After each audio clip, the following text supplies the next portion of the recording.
Intelligence. I am Professor Shyamanta Hazarika, the course instructor. So last time we had an interaction and we were talking of questions that I had received over the Google Drive circulated to you, and also some live questions on YouTube. This time I couldn't find any questions on the Google Doc circulated. Neither there are any queries as of now that I could see on the YouTube. So if you have any queries vis-a-vis your live session, then you could put this out to me now, and I will try to address them. Else, from my own side, looking at the progress and the questions that were coming in the last interaction, and the final exam that's going to be there, I thought of talking to you about axiomatization that many of you have been able to comprehend. Many of you are facing some difficulty. So I'll try to talk of axiomatization, but let's have some question answers first to make this session real life. So if you have any queries, please address them now. Jayanti, Arpita, Amol, Aditya, Disha. So one question on how search algorithms are used in real world. So search algorithms in real world are exciting. And in fact, if you look at the A star algorithm that I had discussed very early, that algorithm was developed for our pathfinding of a robot from one location to another location and in a maze of objects. So you could understand that even if the examples that we have taken here is the examples of gaming, or particularly we have just looked at a very simple game like the 8 puzzle, but in reality, these algorithms have very interesting application, and one of them, like the A star, is for pathfinding. The AO star that you have been taught is for a number of decomposable problems that I can encounter that needs to be solved. It could be as complex as thinking about integration by parts, or finding out some form of chemical bonding. And these are practical examples where these type of search algorithms are used. So hope this addresses your question. Yes. Yes, Tyagiji, you wanted to ask something? The other thing is, I just want to know means how we use these algorithms in by programming for this. Means if I want to develop some application, so means I need to program this. How I will use this? So directly I will fetch it from somewhere, some library. How? Okay, so let's take an example here. Let's say you want to, I have taught you very early a game called tic-tac-toe, or if you remember, or if you don't remember that, you can remember 8 puzzle that I have taught you. So can you think of making a small game that plays 8 puzzle between you and the computer? So this could be a small assignment that you can think of. The pseudo code for this is already given in the class. So you know what is the type of pseudo code, what are the steps involved. Now you pick up a programming language of your choice. It could be as simple as C or C++, or it could be more complex as Python. you pick up your choice of a programming language. Think of the best data structure. So for an 8 puzzle game, the data structure would be just simple matrix to start with. So you can think of a matrix and then some matrix manipulation operations of the 4 or movements of up, down, left, or right as some function calls, and then you can generate this. So I had given you an idea of creating a list called open and creating a list called close, and then take one of these and expand them one by one.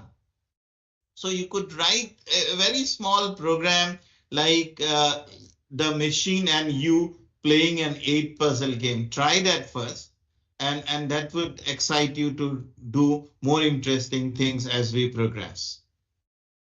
Okay, I will try. Thank you. Yes, and if you have any difficulty, I am saying it over and over again. I want my students to really do hands-on. And if you have any difficulty, you are welcome to write emails to me directly in my official email at IIT Guwahati. Okay?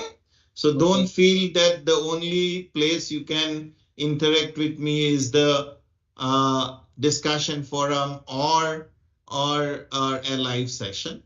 The discussion forum and the live sessions are for regular stuff. If you want to go beyond this and do something things, you are welcome to write to me directly. Okay, thank you. So any more questions anybody has with regards to these courses that we have done so far? Or else I would talk of and give you some idea on how to do first order logic things that from English to first order logic, what are the mistakes that are common so that you avoid them. And I will talk of that in a minute.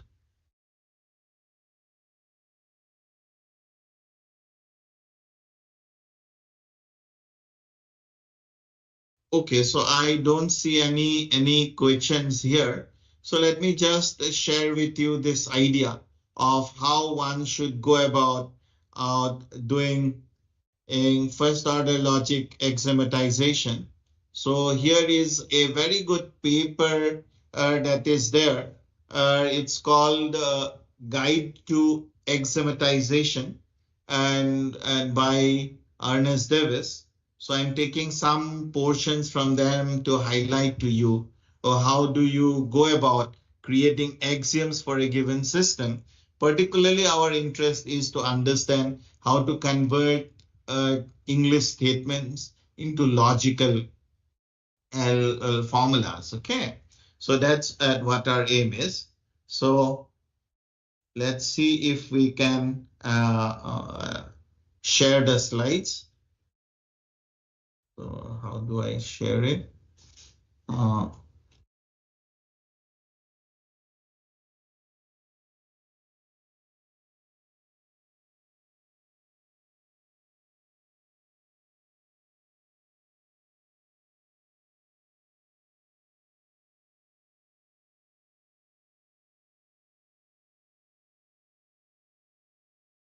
Yeah, how do I share the slides?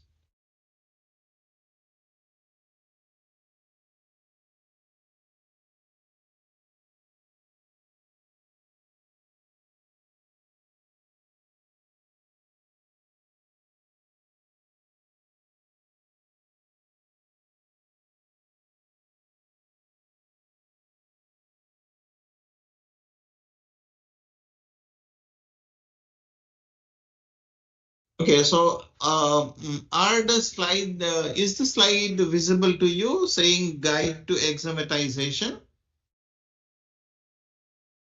Hope it is. So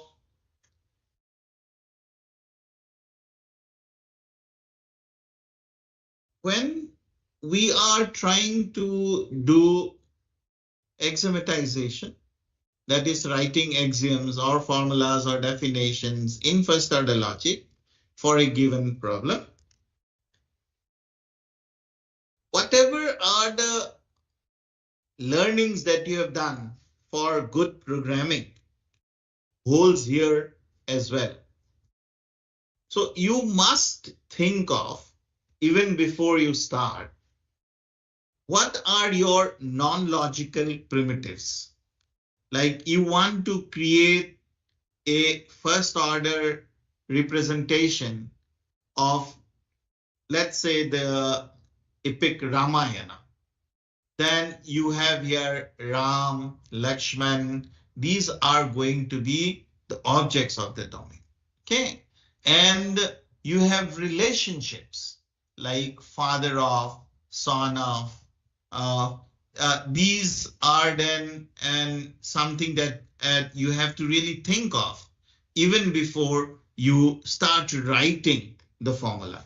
So non-logical primitives of a given problem that you want to really represent in first order logic, they should be actually so very written that if you look at it, you can make sense of. Like little while ago, I told you there is a relationship called father of.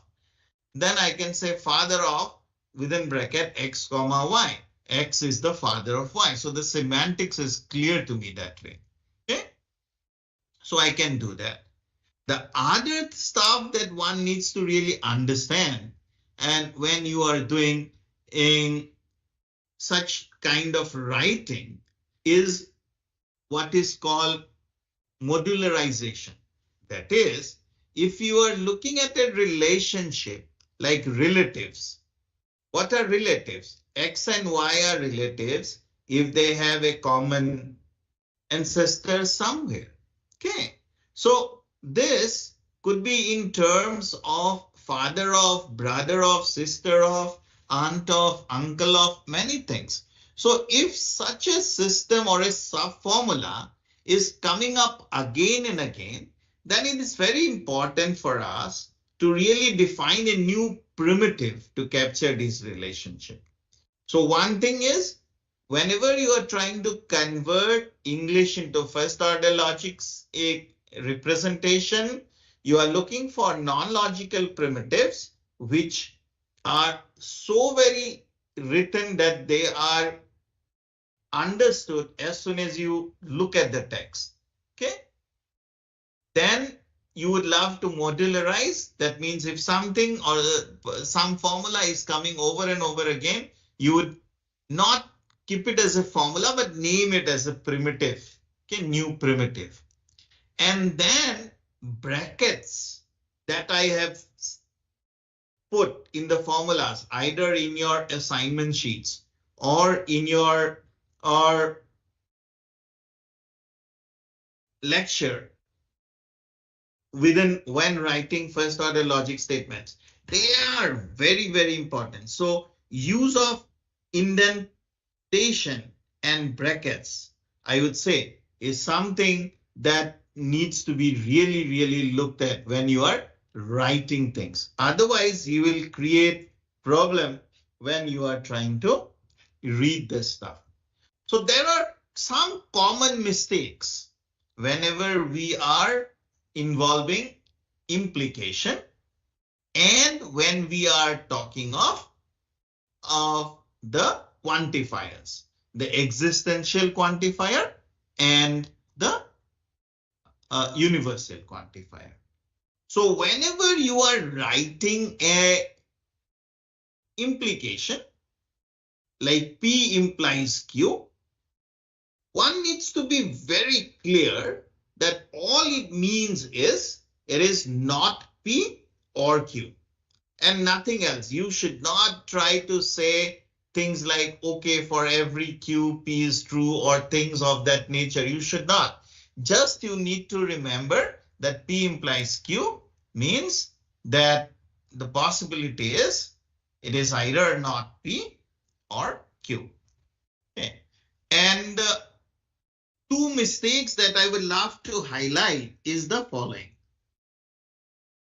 If you have written somewhere in your formula set for all x, px and qx, that is with a universal quantification, you have used the conjunction and, okay, for all x, px and qx, it is likely that you have made a mistake.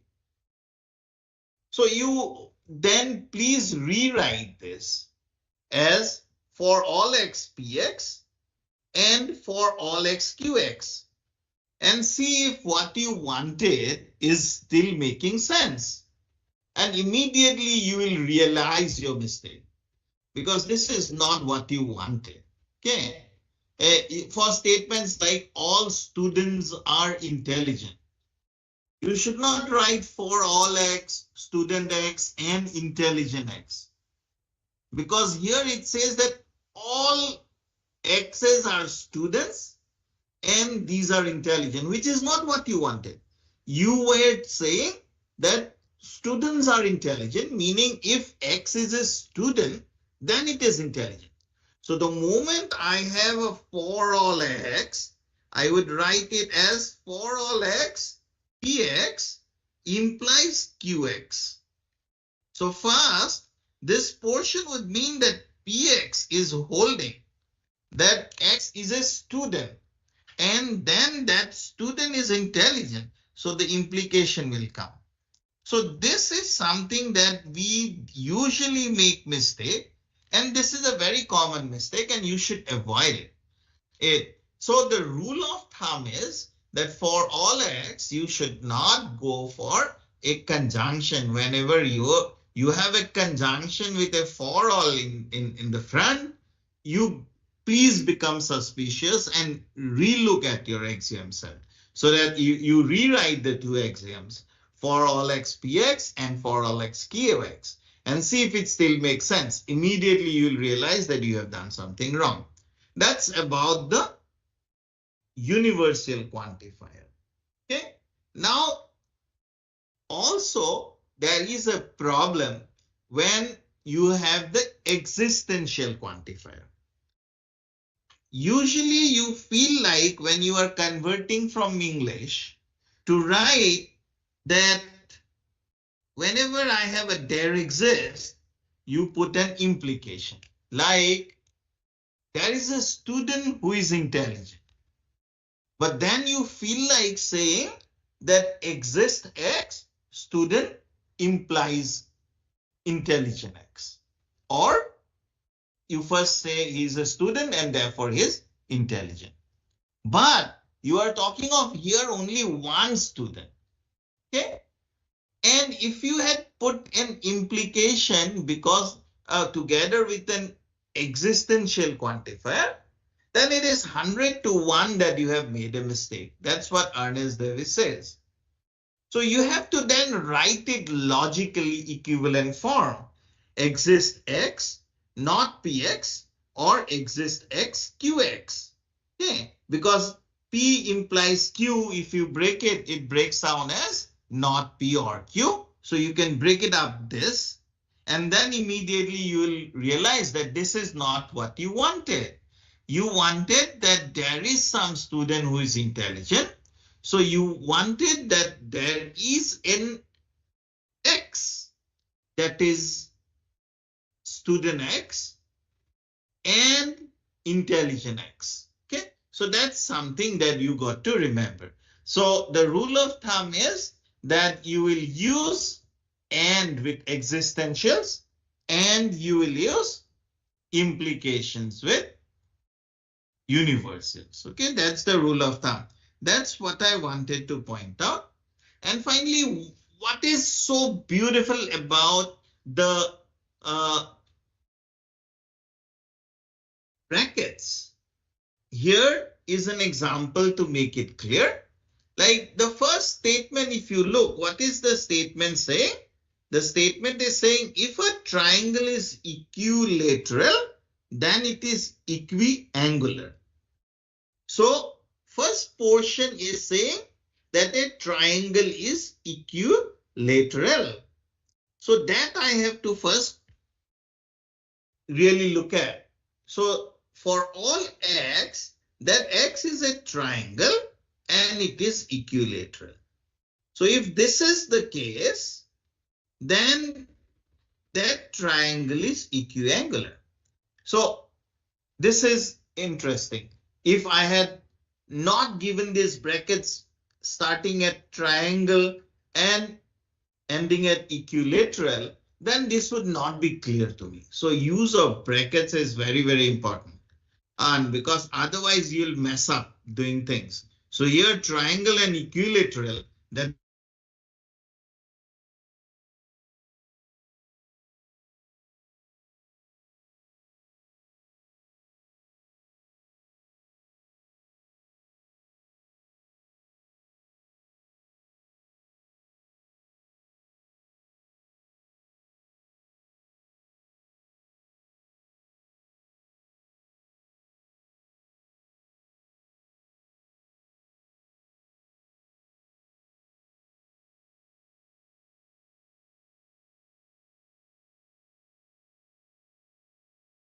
are triangles.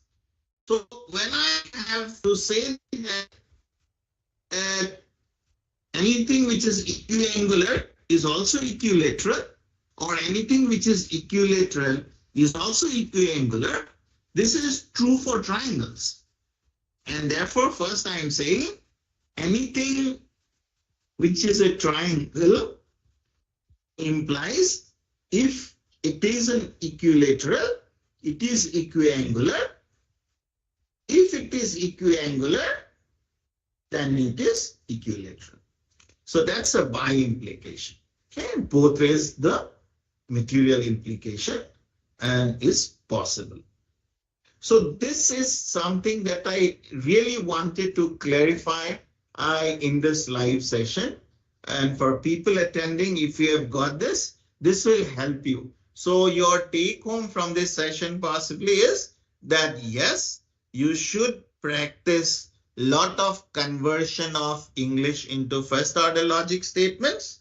And when you are doing this, you should take care of these two highlights that I have made.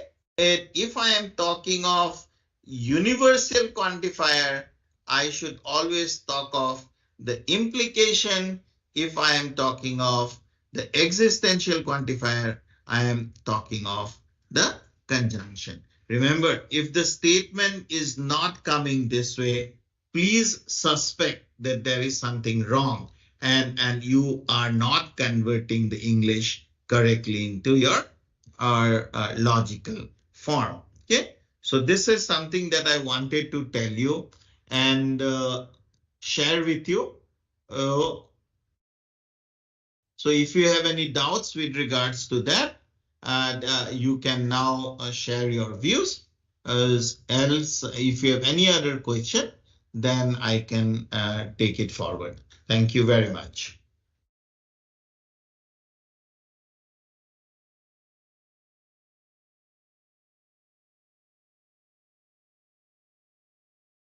So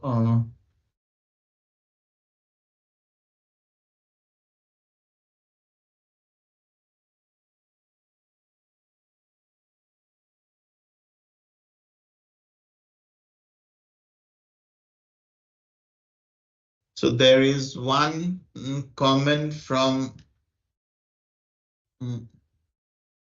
there is one comment. So people chat. Okay, let me look at the chat. So Definitely, Professor, also it's algorithms. Okay. Yes, sir. Yes, sir. Yes, sir. Okay. So there is one question by Niveda on YouTube. Will the question paper be very tough? I think in my first live session, I have given you quite a detailed information on what would be the question type and what to expect.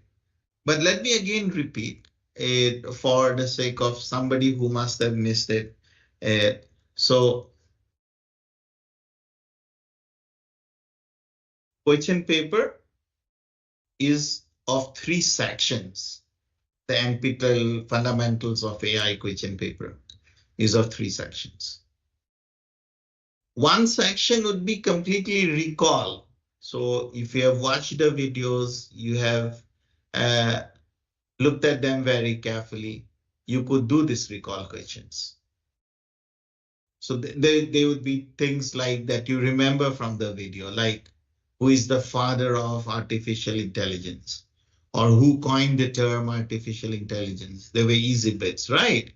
And then what are the two operations in the AO algorithm, like top down what you do, bottom up what you do. So these sort of questions, fine.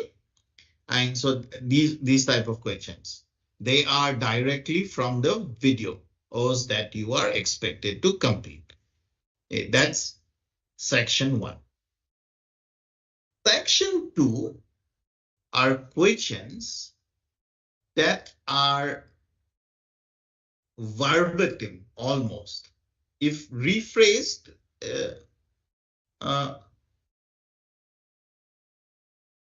so which is also rephrased as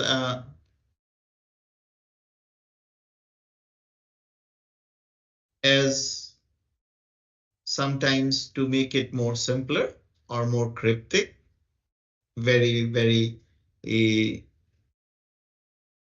rarely. But section 2 is completely verbatim vis-a-vis the assignments that you are completing. Okay. And then you have the third section, which is a little bit difficult section, I would say, in the sense that they would be exploring what you have learned in the videos and what you have learned in the assignments. So many questions may be directly from the videos in the third section as well, but many would be based on what you have learned. So there'd be applications of what you have learned. And when I say application, I mean in things like in logic, you may be asked to convert something from English to logical statement. In search, you may be asked to do an A* search, or you may be asked to do mean max with alpha beta pruning. So some application of whatever have been taught. So that is the question paper.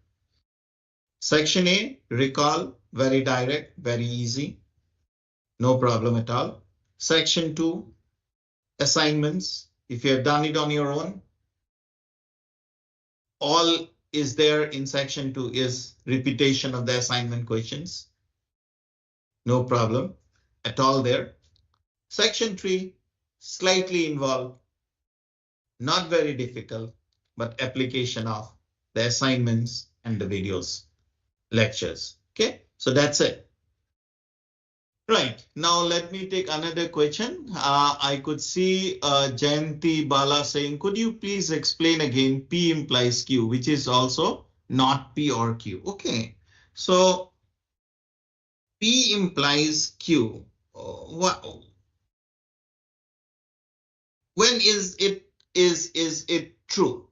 So if you look at the truth table of P implies Q, when will that statement be true?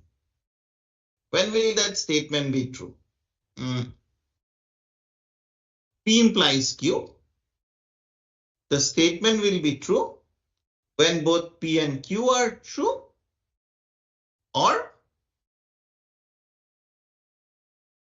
P is false, but Q is true or false. That's called vacuous truthiness. Okay. Now, this also you could write in the form of not P or Q, because they have the same truth table. That's why you are saying they are equivalent. Try to write the truth table for not P or Q when it is true. It is true when Q is true. Okay. Or it is also true when I have one of them needs to be true. So not P is true. Okay. So in which case P is false. So in that case, I will also have them true. So the truth table of P implies Q if you write it down, and the truth table of not P or Q if you write it down, they will be equivalent. So they are said to be equivalent statements. And this is the simplest of equivalences that you can think of in first order logic. You can think of this way. P implies Q. When does it become true? It becomes true when P is true, Q is true. It's obviously true. When P is false, Q is false. It is obviously true again, the statement. But when P is false, you cannot even check for Q to be true or false. And therefore you say that statement P implies Q is true, and that's called backwards truthness. And that statement, and you can also write equivalently as not P or Q.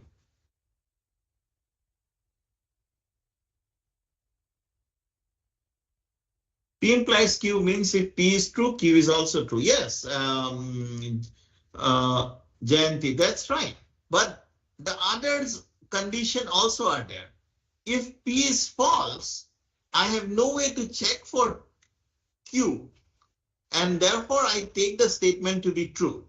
Such a thing is called backwards truthness. Okay, so if P is false, the statement is also true.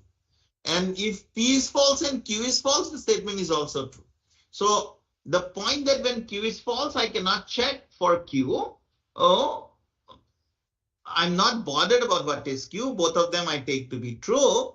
That is called backwards truthness. And if you draw the truth table for that and for not P or Q, you will see that they are equivalent. Assignment 6, question 6. Could you please explain why option is? Can anybody remind me what is assignment 6, question 6? I have no clue. Can I check the assignment page somewhere? Is the possible? Can I check the fundamentals of AI page on NPTEL? Sir, I have posted the question in the chat box. Okay, good. Very good. Thanks. So translate the following to first order logic. So what is the correct answer here? Why option D is not correct? Yeah, that's a good question. Why option D is not correct? Correct option given is option A. Yes. Correct option given is option A. This is absolutely the same type that I was highlighting a little while ago. Little while ago, I highlighted you the idea of triangles and then said triangles, equilateral and equiangular. We did look at. Okay, so if you see here, you will realize. First, let us check D first. What is the problem with D? Why is D not a correct answer? Okay. So what is D saying? D is saying X is, you don't have to put the beginning, it is fine. What is D saying? D is saying X is an animal lover and Y is an animal. Okay. And then X does not kill Y. Fine. Here they are together. These two things must be true. Whereas here it is saying, and this statement is like, animal lovers do not kill animals. But whereas our statement is that no animal lover. So first thing, our X must be an animal lover. No animal lover. Okay. And for all these animal lovers, the condition is that anything that is an animal, he will not kill. Whereas D is animal lover and an animal is there, then they will not kill. X will not kill. Whereas the question is that my object is first an animal lover. if he is an animal lover, then only he will not kill an animal. Whereas this D statement is saying that X is an animal lover and there is an animal. Okay. But that is not what the question is saying. The question is saying animal lovers do not kill animals. So first he must be animal lovers. Because he is animal lovers, implication, he will not kill an animal. So there must be an animal which he will not kill. Or that all animals will not kill. This is absolutely the thing that I was trying to teach you. Let me go back to the slides and share them again so that you have it more clear. So let me go back and share my slides. There go and share and window share. Where is the share? Share is here. Here window and this grid and this. Okay. So this is actually what I was trying to tell you little while ago. Like the very fact that I am trying to use in my second question is the fact that I'm not taking away the fact that I'm talking of animal lovers first. So this statement here, I'm talking of all triangles. So all animal lovers, if there are animals, they will not kill. So all triangles, if they are equilateral, they will be equiangle. So the fact that all triangles has to come first makes option A, all animal lovers has to come first, makes option A correct rather than option D. Option D is animal lover and an animal, which is the precondition. Here the precondition is that X must be an animal lover. That's it. And that makes the things different. Yes, I understand. Lot of minute details we have to note it. Yes, very, very minute, very, very minute. So my idea of showing you these small slides is, Jayanti, to actually take you towards this idea of axiomatization, which is really not trivial stuff, difficult stuff. But there is a very good paper from which I have extracted these 3 points. Okay.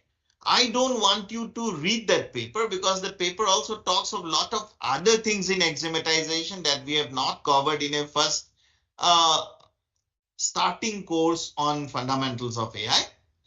But if you are interested, this is from a paper called Guide to Axiomatization by Ernest Davis, E-R-N-E-S-T, Ernest Davis, D-A-V-I-S-E. So if you do a search on Guide to Axiomatization by Ernest Davis, you'll get that paper. And if you read it just through, ignore things that I have not taught, but concentrate on the examples that he have given, it will give you a lot of insights on converting from English to first order logic.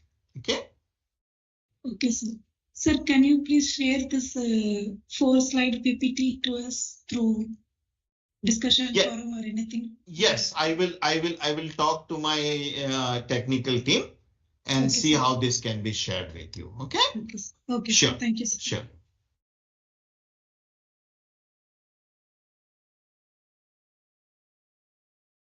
Yeah, so is there any more questions that you want to discuss? Is there something that you really have? Oh, there was a question. Sorry, I missed it. So let me go back to that question. In that interest of that animal thing, I forgot.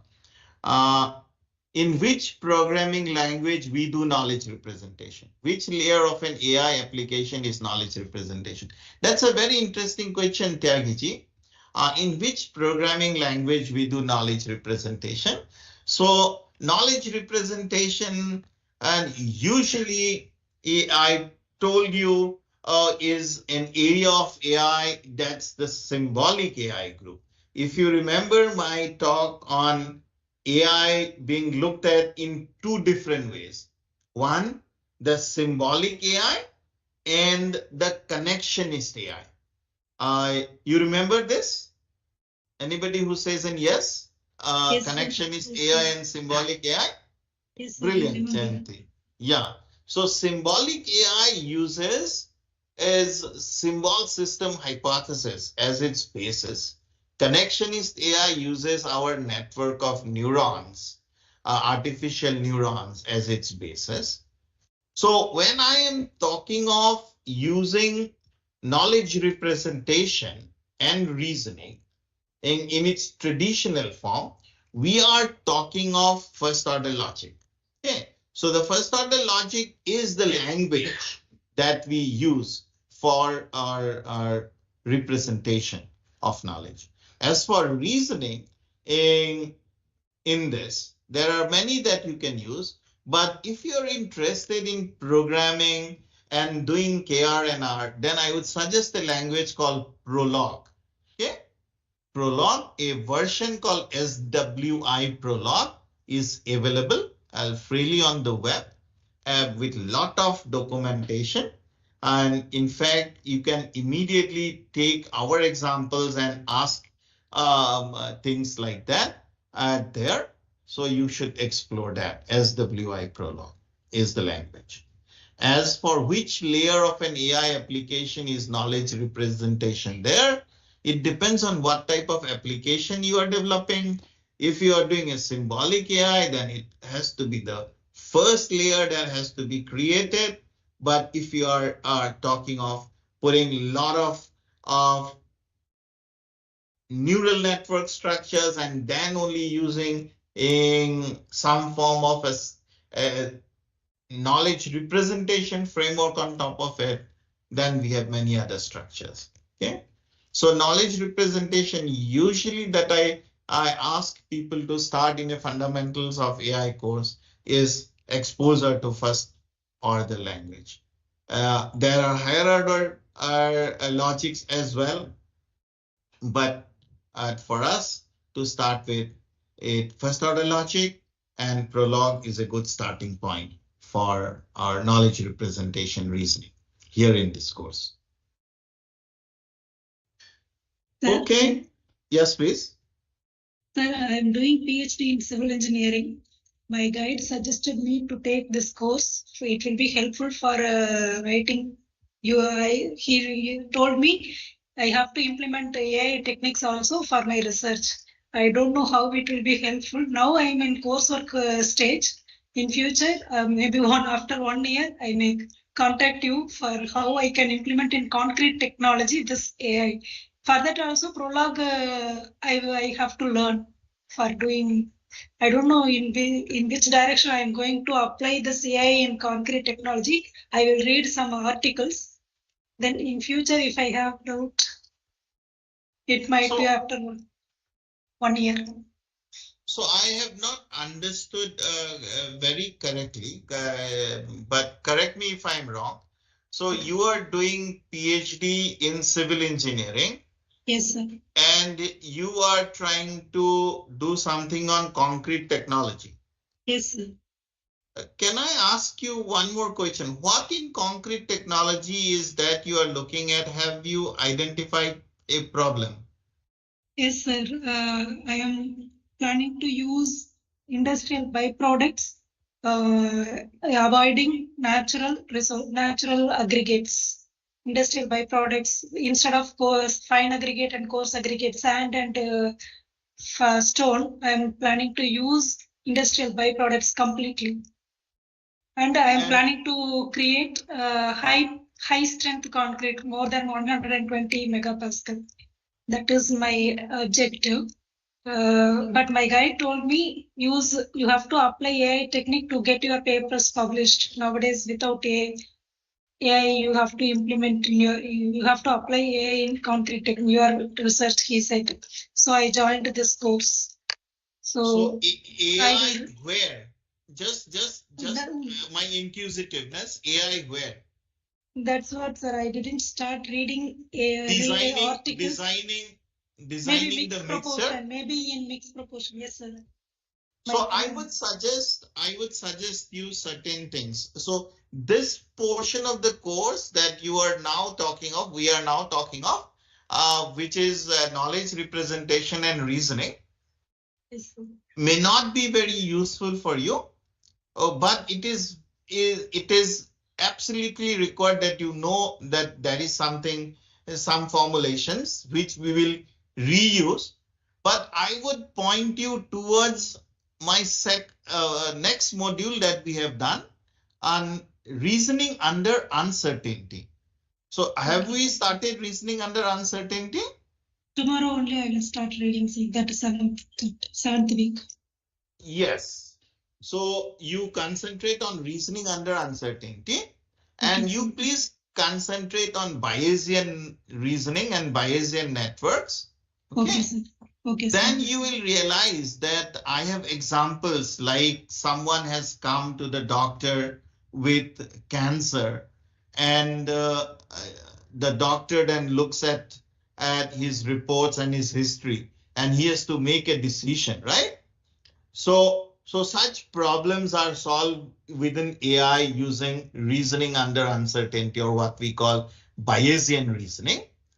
And these type of things will help you take decision also in your mixing and mixes, because now it is with an objective, right? Yes, sir. That you are doing. Or you could formulate these problems as optimization, and then use AI as an optimization tool to get the best mix. Okay, sir. So your idea of using AI should be not to do knowledge representation and reasoning, but to exploit reasoning under uncertainty, or to exploit optimization or things like that. Okay. So if you work out this way, I think you will have a lot of publications already there that would help you understand the problem. Or if you have still doubts and you want some discussion one-to-one, then you can of course contact me on my official email. I will get back to you. Did you receive mail, sir? I sent last week. The last Saturday also I discussed with you. I asked conversion of I sent mail to you. No, I haven't. So then there must be a problem from your organization to IIT mail. You actually I sent from my personal mail ID. Okay. Is it a Google mail ID? Yes, sir. Gmail. Okay, I will share with you my Gmail ID on your mail ID is s.m.hazarika. Yes. Yes. At iitg.ac.in. The same mail ID I sent. You send a mail with a line which does not have help or something. You just say PhD student civil engineering or something. Okay, it should not see our mail filters are very strong. So if there is a line like help, or there is a line like saying something like a big file coming with it, then these mails will be cut out. But please try that mail one more time. Otherwise, you send something on the discussion forum. I will get back to you with alternate email. Okay, sir. Thank you.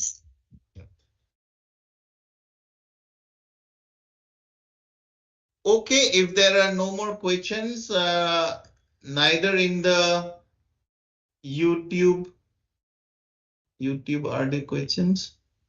Let me check.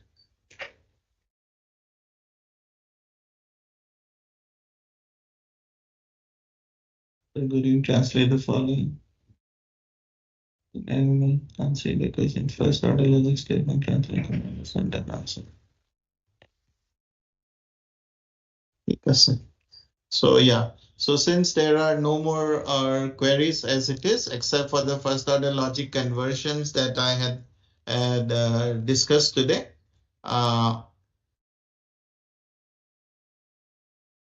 I think we will wind up now. Okay. Thank you very much. Wish you all the best. Have a nice weekend ahead. We will wind up for now. And people who want to communicate either on the discussion forum or to me personally are welcome to do. We will try to resolve your issues